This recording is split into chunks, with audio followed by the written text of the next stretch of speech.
श्री स्वामी समर्थ. जय जय स्वामी समर्थ. श्री स्वामी समर्थ. जय जय स्वामी समर्थ.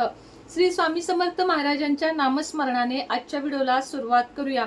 शुभ दुपार तुम्हा सगळ्यांना. कसे आहात तुम्ही सगळे? आशा व्यक्त करते स्वस्त असाल, मस्त असाल, स्वामींच्या सेवेमध्ये रममाण असाल. उद्या आहे अधिक महिन्यातील चतुर्थी आणि अधिक महिन्यातील चतुर्थी ही खूप जास्त प्रभावी आहे. कारण 3 वर्षातून एकदा येणारा अधिक महिना आणि त्यातल्या त्याच्यात येणारे हे काही विशेष दिवस. या दिवशी भरपूर सेवा आपल्याला करायच्या असतात, उपाय करायचे असतात, जेणेकरून आपल्यावर भगवंताची कृपा राहावी. बघा, आपल्याला कष्ट हे कधीही चुकलेले नाहीयेत, पण त्याबरोबर कर्मांची जोड किंवा आपल्याला देवाची थोडीशी साथ किंवा जे काही आपण कष्ट करत आहोत त्याला कधी कधी आपल्याला बघा प्रखर त्रास होतो की मीच का, मलाच का. तर हे सगळं कोण कमी करतं? तर परमेश्वर. आपलं अलगद बोट धरून आपल्या सोबत उभे राहतात ते आपले स्वामी. तसेच गणपती बाप्पा. सगळेच देव एक आहेत, त्यामुळं प्रत्येक देवाला, प्रत्येक दिवसाला आपलं असं एक विशेष महत्व आहे. तसंच महत्व आहे संकष्टी चतुर्थीला.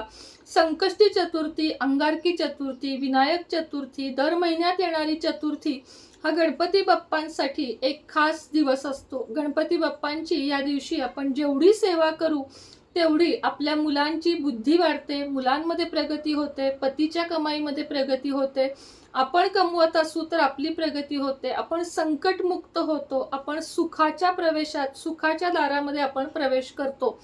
तर उद्या काय करायचं आहे? सगळ्यात आधी सकाळी उठून गणपती बाप्पाला अभिषेक करायचा आहे, आंघोळ करायची, घरातली स्वच्छता करायची. अर्थातच उद्या दरवाजावर कुंकवाने स्वस्तिक काढा, कारण गणपतीला कुंकू, शेंदूर हे खूप प्रिय आहे. शेंदुराने जरी स्वस्तिक काढलं तरीही चालेल. श्री गणेशाय नमः हे जरी दरवाजावर लिहिलं तरीही चालेल. त्यानंतर गणपती बाप्पांना एका तांबणामध्ये घ्यावे, त्यावर अक्षता ठेवाव्यात, लाल अक्षता. त्याच्यावर गणपतीची मूर्ती ठेवावी, पाण्याने आधी अभिषेक करावा आणि गणपती अथर्वशीर्ष म्हणावे. गणपती अथर्वशीर्ष म्हणत म्हणत आधी पाण्याने, मग पंचामृताने आणि पुन्हा पाण्याने असा अभिषेक करावा. ज्यांना कुणाला अथर्वशीर्ष म्हणता येत नाही त्यांनी नाराज होऊ नये. एकतर युट्यूबला लावून द्यावे किंवा ओम गम गणपते नमः या मंत्राचा जप करत आपल्याला गणपतीला अभिषेक करून घ्यायचा आहे. हे झाल्यावर गणपतीला कुंकू, लाल चंदन किंवा शेंदूर हे लावून घ्यायचं आहे. लावताना ओलं लावायचं आहे.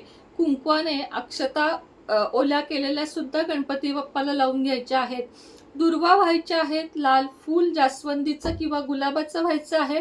गुळाचा, तूप आणि गुळाचा नैवेद्य दाखवायचा आहे. संध्याकाळी मोदक केले तरी चालतात, कारण दिवसा उपवास असतो, त्यामुळे तूप गुळाचा, फळांचा, केळाचा असा नैवेद्य दाखवला तरीही चालेल.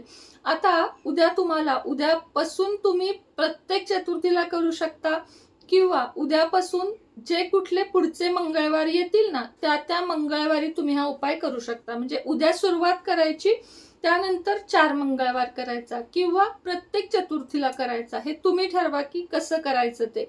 आपल्याला उद्या गणपतीला 2 गोड पान जे असतात ना, ज्याला मिठा पान म्हणतो आपण, ते अर्पण करायचे आहेत.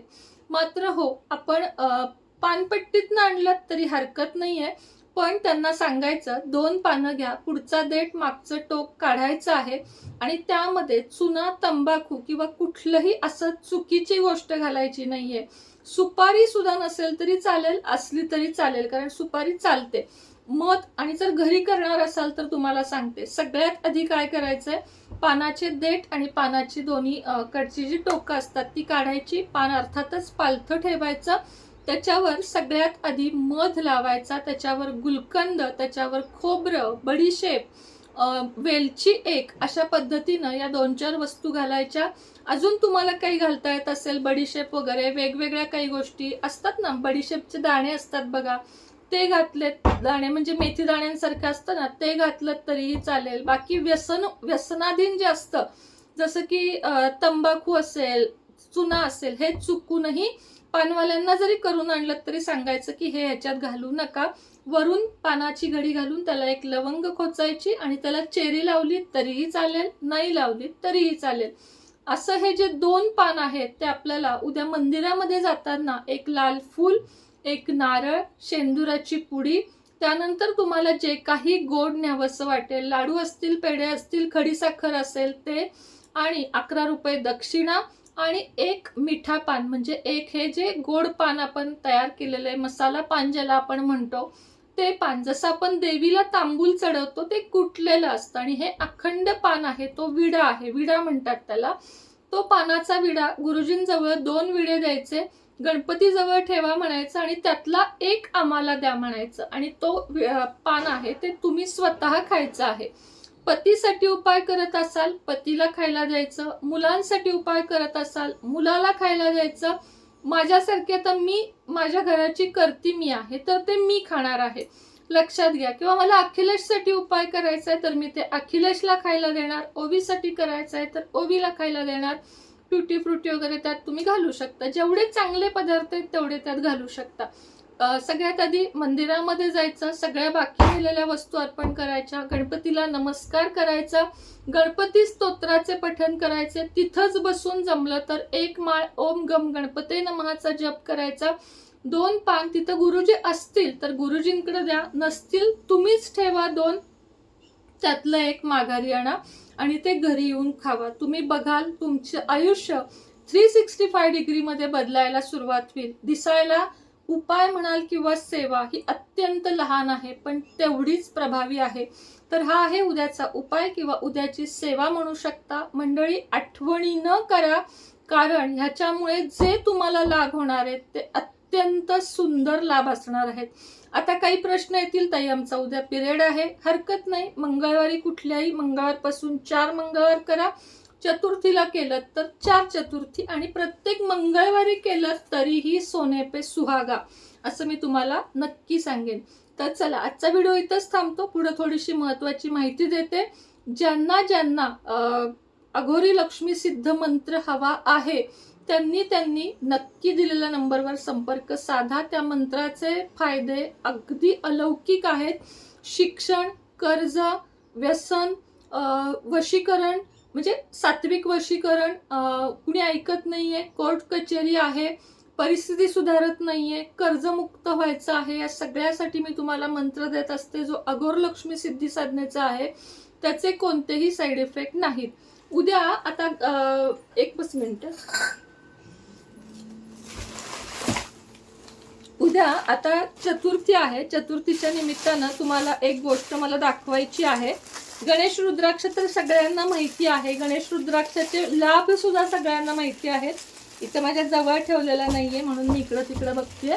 तर गणेश रुद्राक्ष तर घ्याच, तो आपल्याला गळ्यात घालायचा असतो. त्याच पद्धतीनं गणेश शंख मी उद्या फक्त मोजून 21 गणेश शंख जे आहेत हे बघायचा, तुम्ही फक्त आकार बघा. उद्या मोजून 21 गणेश शंख सिद्ध करणार आहे, खास मुलामुलींसाठी, फक्त मुलामुलींसाठी किंवा पतीच्या प्रगतीसाठी, एवढ्या गोष्टींसाठी हा गणेश शंख तुम्ही घेऊ शकता. हा गणेश शंख उद्या सिद्ध करणार आहे, त्यामुळं आजच्या आज बुकिंग करा. किंमत आहे 1000 रुपये कुरिअर खर्चा सहित. फक्त आणि फक्त 21 शंख मी आणलेले आहेत. तुमची मागणी असेल पुढे जाऊन मी मागवू शकेन किंवा नाही, पण आत्ता हे गणेश शंख 21 आणलेले आहेत. त्याचं काय करायचं, काही नाही, हे मी तुम्हाला सिद्ध करून देणार आहे. हे जे दिसतंय ना तुम्हाला, ह्याच्यामध्ये तांदूळ भरायचे, लाल तांदूळ भरायचे, आणि हा शंख लाल कपड्यात बांधून फक्त मुलं जिथं तुमची, मुलांचं कपाट, मुलांची रूम, मुलांचं अभ्यासाचं टेबल, हॉलमध्ये, देवघरात कुठेही ठेवू शकता, आणि याची कोरडी पूजा आपण करू शकतो. रोजच्या रोज पूजेची किंवा कोणतेही नियम अटी याला नाही आहेत, पण हा गणेश शंख खूप जास्त प्रभावी आहे आणि हा दुर्मिळ आहे. तर ज्यांना ज्यांना हवाय त्यांनी संपर्क साधा. श्री स्वामी समर्थ.